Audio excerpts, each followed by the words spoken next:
So what's going on, guys? Should have been rid of this yesterday, but ran into some technical difficulties. All I did was change this flywheel, and the pilot bushing's not in the flywheel. Nothing that should affect the tranny going back's in the flywheel, but seems like I can't get the transmission back in. It goes almost all the way in and then stops. And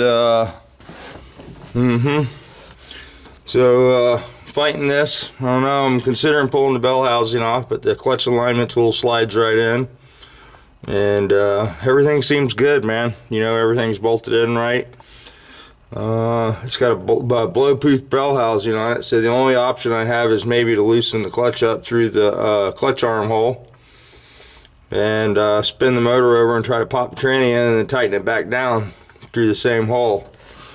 I really don't want to do that. You know, I did use the clutch alignment tool. Like I said, it went right in, and it's shy about a half an inch.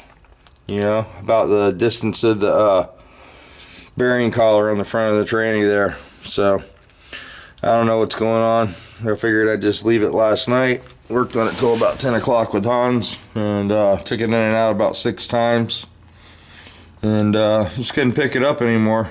So thank God it's an aluminum transmission, not a steel one.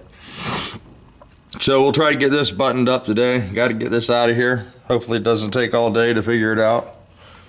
And yeah, I got that pickup truck sitting on the other side of the house. I want to get that done. Got a little vacation this weekend. If I get all this done, we're gonna go to the beach for the weekend. So I'm looking to get this stuff done and not be married to this garage this weekend for sure. So hopefully today it'll come to me. Sometimes you just gotta walk away from it. You know, it's the best thing to do. So the smoke couldn't help us out, so we just called it a day. What do you think, smokers? Kitty, pretty boy. Anyway, not a whole lot going on. Just thought I'd throw a video up this morning. Any of you 4-speed guys got any expert tips for me? Let me know. Leave a comment. I'm open to suggestions at this point. Like I said, here's my alignment tool, and these splines look larger on the tool than they are on the transmission, but man, this tool goes right in, obviously, and has no problem at all. And I would have never thought I'd have a problem, you know. Never run into this before. Usually they pop right in. So I have noticed on this transmission that somebody's welded one of the ears on it, so I'm definitely anything but force it in there, you know, is what I can do. So also noticed this flywheel just had wear on one side of it. Was sort of weird. So it's got a ceramic disc in it, metal disc on one side and a carbon disc on the other side. So we'll mess with this for a little bit when we get back. Go for the I got to take the dogs for a ride this morning, so we'll do that. And once the sun comes up, hopefully it brings us a better day. Not that yesterday was bad, just would have liked to got that job done for sure. So don't know what it's going to be like today. It's a little dark still. It's early. Got up at 4:30 this morning, so I thought I'd push the record button. And yeah, so I'm gonna jump in the car, go get a coffee or something, and we'll come back and see what we can do with this thing. So I showed you the Ram truck brought yesterday, so hopefully, like I said, we can get that in here later today, at the end of the day, hopefully, and back by Friday. So got 2 bedsides and a tailgate on that, shouldn't be too bad, and got that detail on the Caravan out there. So well, that's about it. That's what I'm going to try to get done. I'm not going to try to do a whole bunch of stuff with this truck and that truck, and I might do a little bit of buffing on the Beetle and get the fender whelps bolted into that. So I'm still dealing with that one door that wants to be a little difficult on that. Painted the car and the door got tight. The thing's sitting here for months, you know. Mickey Mouse with the doors, and as soon as you put paint on something, it always changes it. So we'll have to address that, but one problem at a time for me. So, all right, guys, we'll go ahead and shut this off. Try to keep it short, and you guys push the record button. I saw Milrick's working on some stuff.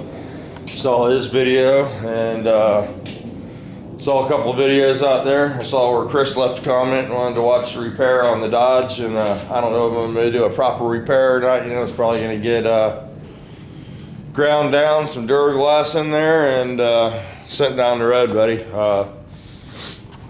Velvet Hammer did a real nice repair job on patching the rust on his truck. The best advice I can give you on those Dodges is you got to get that foam out of there. You know, if it's your personal truck, cut it open, dig the foam out, and try to seal the backside. Well, the problem is that moisture gets between the panels just from condensation, and likes to lay in that foam. They use open cell foam instead of closed cell, so it's like a big sponge in your quarter panel there, just wicking all the moisture. And until you dig the foam out, that's just a reoccurring problem. You know, it's like the late model Volkswagens where they use the foam up in the quarter panel areas by those rear vents. You'll see big holes, rust holes, and same thing, you know, it gets water down in those vents, soaks it into the foam, and then it starts rusting the car from the inside out. So that'll be a temporary fix on that. You know, they don't want to weld metal in it, I'm sure. So I don't know if I'll be repairing that the right way, but we will be fixing it. So what else is going on? So no, I didn't get a chance to watch a whole lot of videos yesterday. I need to get caught up. I saw Big Eric's working on his building, got the roof on, and doing the electrical, which is really cool. JC asked me about this building. This building is 46 deep by 25 wide. Or, yeah, 46 by 25. And steel posts and fence is the company that put this building up there in DeLand, out by the airport. And they have some spring specials. They usually set up at the turkey rod runs and the spring run out there at Daytona, and they have a couple different garages that they set up, and they have quite a few buildings on location there that you can look at. So it's a pretty decent building. This one's got the hurricane upgrades. The hurricane door, you know, it's got the braces on the door. But Eric's building's much stronger construction. You know, it's got the I-beams, and these are sort of like a shed. You know, like the shed out back, just more of it, bigger pieces. But I like the construction of Big Eric's building much better as far as, you know, a permanent structure or something that was going to have some girth to it.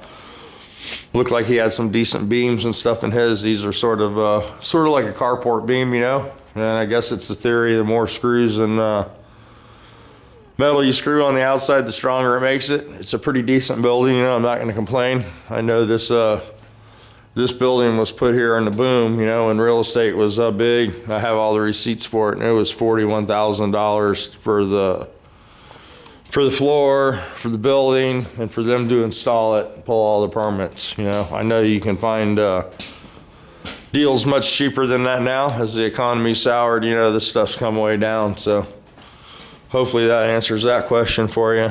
But and I'd like to have it turned the other way too, with garage doors going down it instead of one door at the end here like this. So, you know, the layout's everything for sure. And anytime you limit yourself to one door, you got to move everything to move something. So, you know, as much as I like the space, it could be better, you know. So what I liked about the other house, it had a 6-car garage and it had 2 doors, and it made it easier. You know, you could leave one side shut, put the stuff that didn't move so much on one side, and then, you know, the stuff that moved in and out on the other side. But yeah. So hopefully that answered some questions there. I know I got to go through and do some answering the video questions, and Andrew has been really busy, so she doesn't have a chance to help me with the responses, typing them out as much anymore. So I apologize for that. It's not that I'm not looking at your comments or your, you know, your questions. I try to answer the guys that leave a question and I'll try to do a video where I go in there and answer some questions for you. I know Dee Dee asked me if I took my car to Irwindale last weekend, and I don't think I'll ever have that budget anymore to go to California. I'd love to, but didn't make that race. Sometimes we make it to North Carolina. You know, we don't get to go too far anymore though, and my wife really doesn't want me in that car anymore driving it. So we're looking for somebody to race that car with, you know, that has a little budget, that wants to race, you know, that doesn't have a car and doesn't want to make the investment of the car, but maybe wants to pay a little maintenance and have some fun and drive the car, you know, and haven't found that person yet. I'm sure they're out there. So maybe when that guy comes along, or girl, or whatever, we can, you know, race the car more often and go different places and stuff. But right now it's sort of just a garage piece, you know. I don't know if it'll ever get raced like it used to again. But yeah, I really appreciate you guys, you and Mr. Slow Rider SRT. Is it Slow Rider? Street Rider? I always butcher his name up, and I apologize for that. But those are some cool races you guys go to out there. It's one of those things, you know, you don't realize how lucky you are where you live if you're a Volkswagen person. But here's one of the old dashes out of my car. A couple of the races that I've been to: South Carolina, Night of Fire, North Carolina. Let's see, a Shuffletown Dragway. A couple different, you know, out of town races. I used to keep all these plaques and money winner stickers. Here's one from 1981, 91. IVW, yeah, IVWA. That's an old one there. That was an old Volkswagen association that was started back in the late 80s, early 90s. Here's one from 1990. 1990, I was racing my car big times. So I was single though, no kids. And I think I was only making about $200 or $300 a week, but I could afford to go to every race back then somehow. I don't know how that works, but sort of how that works, you know. I used to be able to do a lot more on a lot less. So, but anyway, thanks for putting those videos up. Really enjoyed those. That's pretty cool. And yeah. So I'm going to try to catch up on the video watching. It's been good to have Neil back in the mix. Neil was missing for a while. So Dan Electrode 88, go check him out. He's got some engine troubles on his little Triumph he's doing. You know, I don't know. He never put that video up, or I never saw it, of the car running bad. But yeah, so a couple of you guys been missing from the mix. Hopefully you'll start making videos again. It was good to see Milrick, whatever I like to call him, Milrick, put a video up, and I'm sure we'll see from Rick Fix this weekend on the Nova. So, but a lot of you guys are moving along on your projects, pretty cool. And it's cool to see Tommy Shoe yesterday make a video. And yeah, hopefully you guys will start making videos again, and it'll become cool again to make videos.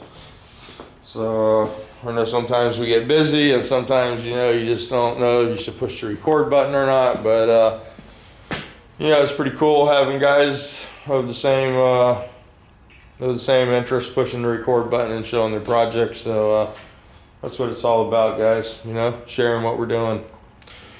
So yeah, Yahooben, congratulations on the air, buddy.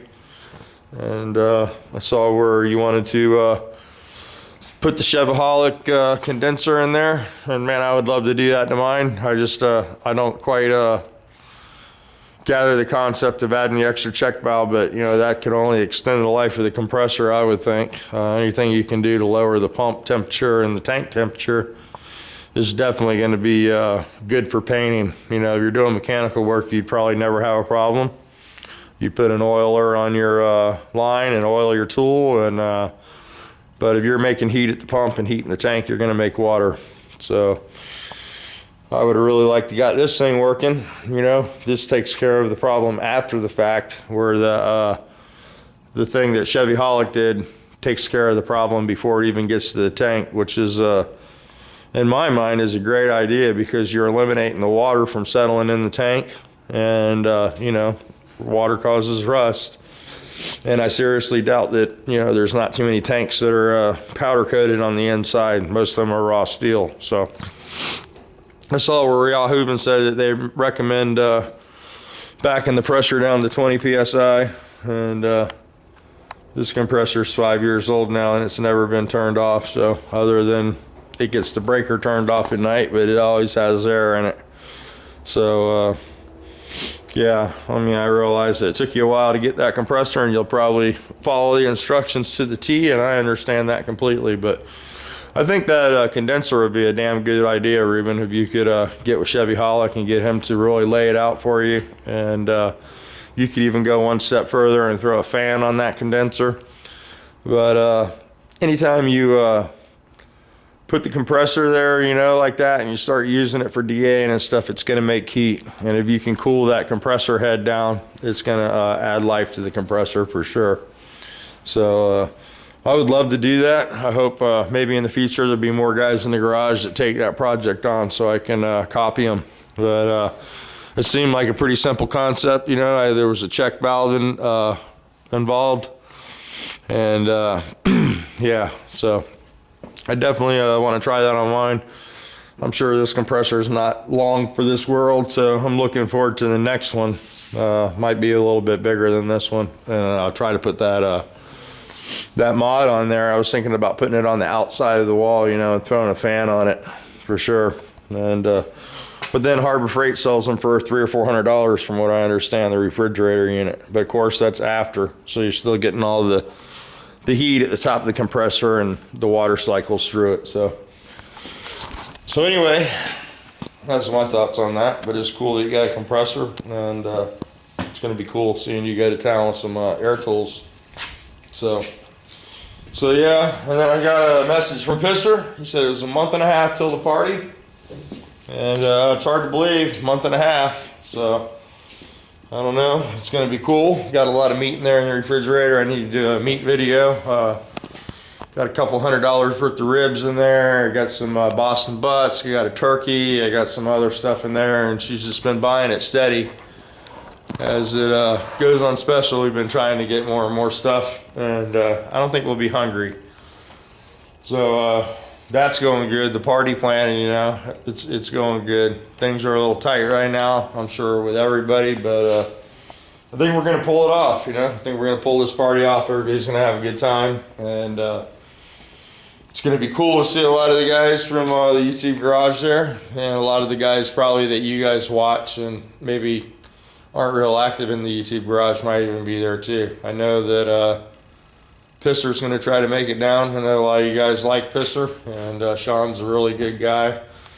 If you haven't got to meet him or go over to his channel, check him out. He did a really good video yesterday of what it takes to stay in business and get started in the auto body business. And I think it was a pretty accurate video. You know, I mean, there's always going to come a point if you do this kind of stuff where you're working for nothing, and sometimes it's hard to make it happen. You know, we were talking about it yesterday. The paint business is really sort of laxed right now. Not a lot of people buying, you know, a lot of people changing companies, a lot of people just going after the lowest product they can get, you know, the cheapest thing they can put on the car.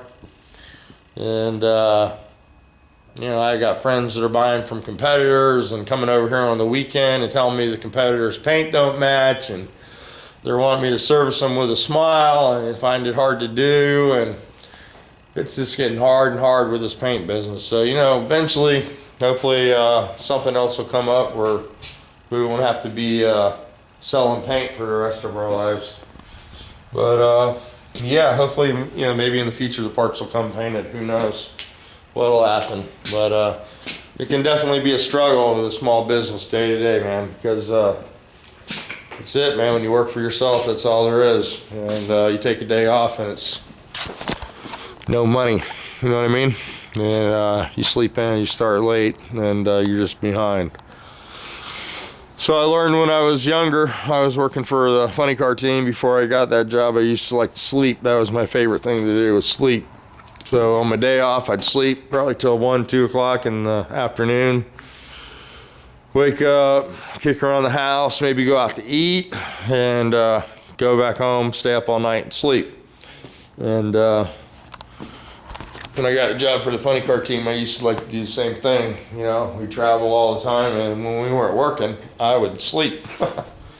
And when I got traded from the one team to the other team, the second team I worked for was much more serious about what they were doing. And you know, the first day I went to work for him, he said that if we weren't testing, we were racing. If we weren't racing or testing, we'd be on a dyno somewhere. But we'd be working 7 days a week, you know. And yeah, I learned that, I learned the lesson from Randy. He told me one day, I asked him, why do you get up so early on your day off? And he told me, he goes, man, when you sleep in on your day off on your own time, you just cheat yourself, get up and make, stuff happen.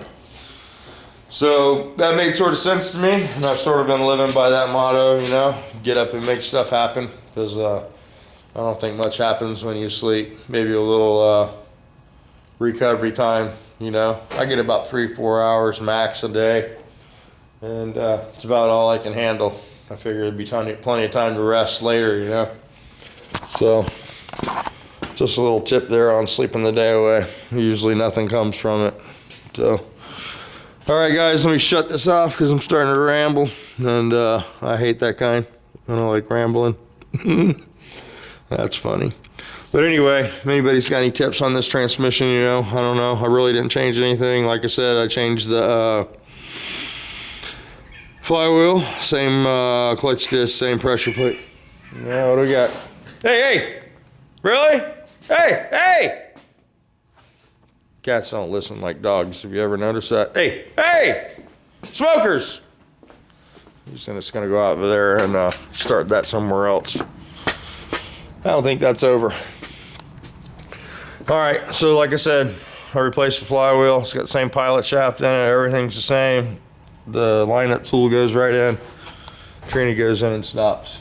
So, if you got any tips, let me know. And we'll get back out here and start getting at it here in a little bit.